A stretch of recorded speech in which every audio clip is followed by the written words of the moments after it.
Lucifer क्या कर रहा था स्वर्गदूत? वो अपने मन में क्या कर रहा था? कह रहा था कि मैं क्या करूंगा, अपने सिंहासन को परमेश्वर के सिंहासन से भी क्या करूंगा, ऊंचा बनाऊंगा। वो उसने सोच के लालच में आके गिर गया। हालेलुया। और इसने भी जब इस झूठ को बोला कि जब तुम उस एप्पल को खा लो, उस फूल को खा लोगे, तुम क्या हो जाओगे, परमेश्वर के तुल्य हो जाओगे। तो हव्वा भी क्या करने लगी, इमेजिनेशन करने लगी। हालेलुया। ऐसे ये कुछ आत्मा हमारे जीवन में काम करती है, स्पिरिट हमारे जीवन में काम करती है। लालच की आत्मा वो अपने मन में सोचने लगी, हाँ वो देखने लगी। पढ़िएगा उत्पत्ति अध्याय 3 का 6।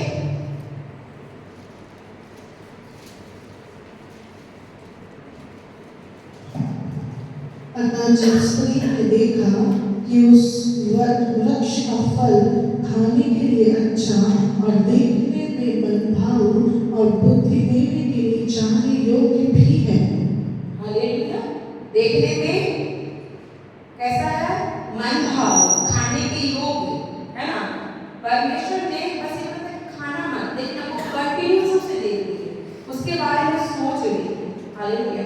बार-बार सोचते सोचते उसके मन में क्या है, लालच, है ना। वो बोले खाने में बहुत मीठा, बहुत टेस्टी, उसे कैसे पता चला। हालेलुया। वो सोचते सोचते उस लालच में, उस स्पिरिट में, हालेलुया, जब तक वो परमेश्वर की आवाज सुन लेती, वो परमेश्वर की संपूर्णता और समानता है। हालेलुया।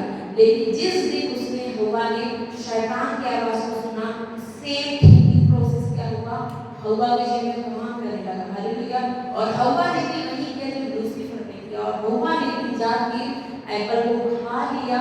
और सिर्फ ना उसने ही अकेले खाया, बल्कि अपने पति को भी खिलाया, और परमेश्वर के आशीष से वो गिर गए। और परमेश्वर ने क्या किया, परमेश्वर तो न्याय परमेश्वर, जब उन्होंने क्या किया, प्रधान स्वर्गदूत को भी नहीं छोड़ा, उसे भी गिरा दिया, तो फिर आदम और हव्वा क्या थे। हालेलुया। परमेश्वर ने उन्हें वहां दंड दिया, वहां से निकाल दिया। और क्या कहा परमेश्वर ने, सबसे परमेश्वर जब आदम से पूछा कि तुम कहाँ हो, क्यों छुप रहे हो, तो कहा मैं वो फल खा लिया। हालेलुया। तो परमेश्वर ने पूछा कि तुम्हें कैसे पता कि तुमने खा लिया और तुम नग्न हो, कैसे कैसे पता कि हमने खा लिया और हम नग्न हैं और हम छुप रहे पेड़ के पीछे। हालेलुया। तो तुमने कैसे खाया? तो फिर उसने बताया कि मुझे इस स्त्री ने खिलाया, इस स्त्री ने कहा मुझे तो उस सांप ने खिलाया, उस शैतान ने या लूसीफर ने खिलाया। हालेलुया। तो परमेश्वर ने सबसे पहले पता उसको श्राप दिया, सर को, स्त्री को, फिर आदम को, तीनों को। हालेलुया। और चूंकि आदम पे जो एक श्राप था वो आगे भी है, और हमें उस श्राप से बाहर निकलने की जरूरत है। यही वजह है कि लोग इतना कमाते हैं लेकिन फाइनेंशियल ब्रेक नहीं है, उनके जीवन में आशीष नहीं। हालेलुया। कमाते कम है और खर्चे ज्यादा है, कर्जे पे कर्जे, लोन है। हालेलुया। और वो क्या करते हैं, दिन भर मेहनत करते हैं, ओवर टाइम कर रहे हैं। आप लोग देखिए, पहले लोग कितना कूल रहते थे, थोड़ा मेहनत करते थे, लेकिन पीढ़ी पीढ़ी के लिए क्या करते थे, धन संपत्ति बटोर के जाते थे, विरासत दे के जाते थे।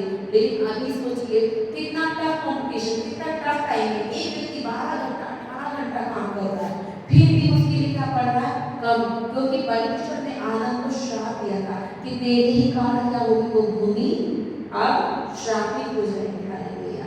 अब इस भूमि से क्या होगा, उत्तम उत्तम वस्तुएं अपने आप नहीं उपजेंगी। जो भी फ्रूट्स निकल रहे थे, जो भी सीड्स निकल रहे थे, जो भी फल सब्जियां अनाज, अब अपने आप नहीं निकलेगी। क्या करेगा तू क्या करेगा, पसीना बहाएगा। हालेलुया। कठिन परिश्रम करेगा। हालेलुया। और क्या करेगा, रो रो के क्या करेगा, मतलब तू काम भी करेगा, कठिन परिश्रम भी करेगा, और पृथ्वी जो होगी उतना अन्न नहीं उपजाएगा। तो क्या करेगी, ऊंट कटारे और झाड़ियां जंगली, वो क्या करेगी, अब उग जाएगी, और फिर क्या होगा, आशीषित नहीं महसूस करेगा। यही वजह है कि कितने लोग हैं कितना कठिन परिश्रम कर रहे हैं। मैंने देखा है कि कई लोग 3-4 शिफ्ट पे काम करते हैं, 3-4 टाइप का बिजनेस करते हैं। हालेलुया। सुबह चाय बेच रहे हैं, दिन में सब्जी बेच रहे हैं, शाम को पानी पूरी बेच रहे हैं, रात में कुछ और कहीं और चला रहे। कितना काम कर रहा है एक व्यक्ति। हालेलुया। और थका हुआ आता है, और क्या करता है, अपनी EMI करता है। हालेलुया। और क्या वो कभी EMI से फ्री हो पाता नहीं? क्यों? क्योंकि आदम का श्राप उसके जीवन में काम करता है। जब आप मसीह में नहीं, जब आप मसीह यीशु को नहीं जानते, परमेश्वर को नहीं जानते। हाँ, उसने ताड़ना को दिया, लेकिन ताड़ना की क्या जगह क्या दिया? एक आशा भी दी। भले मैं तुम्हें इस अदन के बगीचे से निकाल कर पृथ्वी पे भेज रहा हूँ, भले तुम वहाँ श्रापित जीवन को जियोगे, लेकिन क्या होगा कि जो स्त्री के गर्भ से जो क्या होगा, उसके बीच से जो संतान आएगा, वो क्या होगा? तुम्हारे लिए क्या होगा? दाम को चुकाएगा। हालेलुया। तो चूंकि पृथ्वी के लोगों को ये पता ही नहीं है कि उनकी कंगाली को लेने के लिए, उनके श्रापों को तोड़ने के लिए कोई व्यक्ति आ चुका, तोड़ दिया है। अब उनको कंगाली में जीने की जरूरत नहीं है। हालेलुया।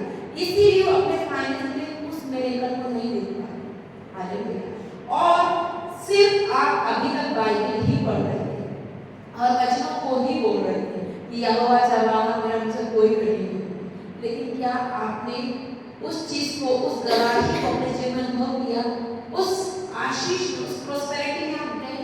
नहीं गए। क्यों? क्योंकि कहीं ना कहीं शैतान ने आपकी प्रोस्पेरिटी में क्या किया? दीवार खड़ी कर दी। हालेलुया।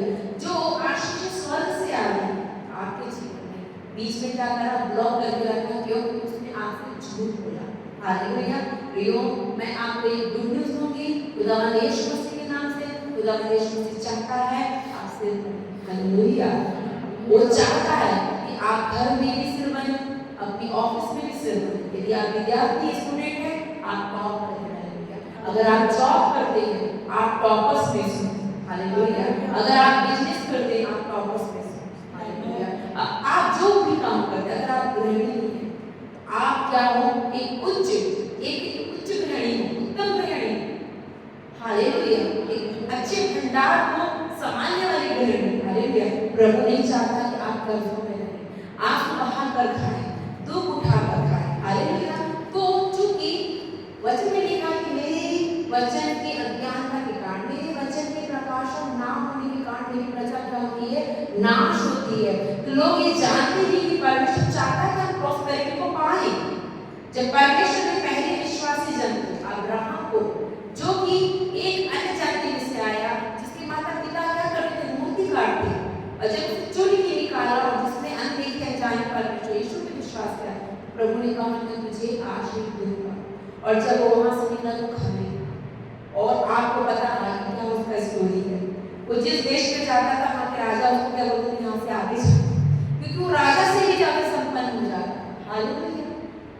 सोना चांदी पशु, चाहे उसके सैनिक हो या उसके मतलब सेवक हो, किसी चीज की कमी नहीं। इतना ज्यादा परमेश्वर उसे आशीष दिया था कि वो जहाँ भी जाता था, जहाँ भी तंबू डालता था, वो क्या होता था? वो फैल जाता था। और फिर वहाँ उस देश के राजा लोग कहते थे कि आप यहाँ से जाओ, क्योंकि आप लोग बढ़ गए, आप हमसे ज्यादा संपन्न हैं। वो इनसिक्योरिटी फील करते थे। हालेलुया। और वही आशीष आप लोगों के जीवन में आज कोई नहीं। हालेलुया। शैतान आपसे इनसिक्योरिटी फील करेगा। हालेलुया।